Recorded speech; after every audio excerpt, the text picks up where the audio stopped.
BNP গণতন্ত্রের প্রয়োজনে অনেক ছাড় দিয়েছে। পিআর না টিআর আমরা এটা চাই, আর আমরা বলবো যে আমরা এই পদ্ধতিতে নির্বাচন চাই। জনগণ যদি আপনার ভোট দেয়, আপনার পিআর কায়েম করেন, প্রতিষ্ঠিত করেন, অসুবিধা তো নাই।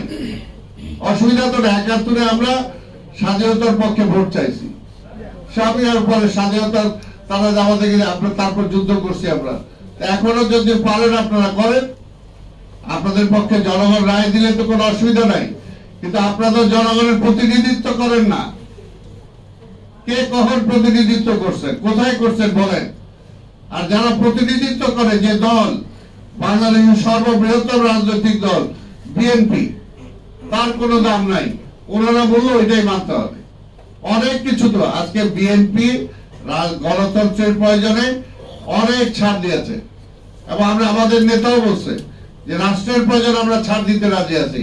কিন্তু ওইটা তো ছাড় না, ওটা হলো আওয়ামী লীগকে পুনর্বাসিত করতে চায় যারা ওই পদ্ধতি চান। কারণ আওয়ামী লীগ আজকে নিষিদ্ধ, কিন্তু আওয়ামী লীগের জোটে যে সমস্ত রাজনৈতিক দলগুলো ছিল তারা তো নিষিদ্ধ না।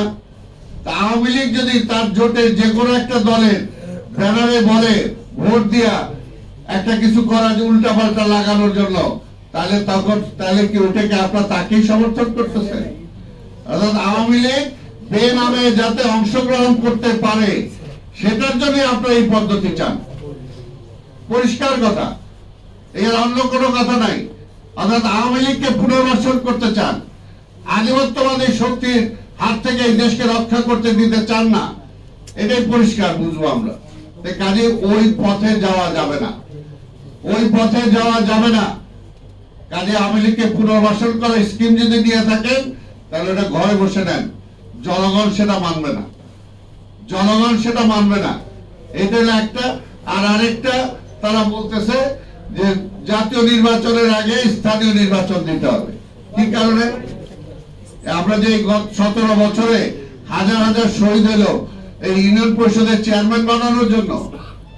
আর আজকে যদি বলি ইউনিয়ন পরিষদের চেয়ারম্যান আইসা কি ওর পুষির ছাপাইতে পারবে? যে পুষির 2 দিন পর পর হচ্ছে। আজকে একটা স্বাধীন দেশ, এখন পর্যন্ত সেটা কঠিন ভাবে এই সরকারও বলতেছে না, অন্যান্য যারা আছে তারাও বলতেছে না। কারণটা কি? আজকে পুষিরের মধ্য দিয়ে বাংলাদেশিদের পাঠাইতেছে না ভারতের অনুচর পাঠাইতেছে, সেটা প্রমাণটা কি?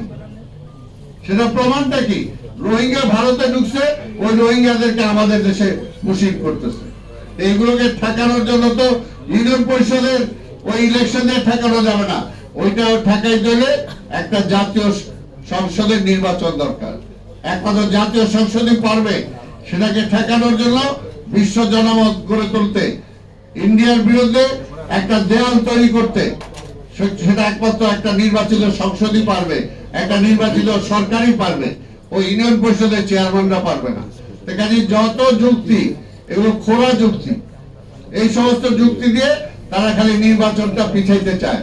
সেই কারণে বলবো, আজকে আমাদের পরিষ্কার কথা, আমরা একটা নির্বাচন চাই। জনগণের কাছে আসেন, আপনাদের দাবি দেওয়া নিয়েও ওই যে ছাত্ররা হাঁটতেছে, হাঁটেন, আপনার দাবি দেন, ওই দাবি নিয়ে নির্বাচনে আসেন। তারপর জনগণ যার পক্ষে রায় দিবে তারাই যাবে সরকারে, অসুবিধা তো নাই।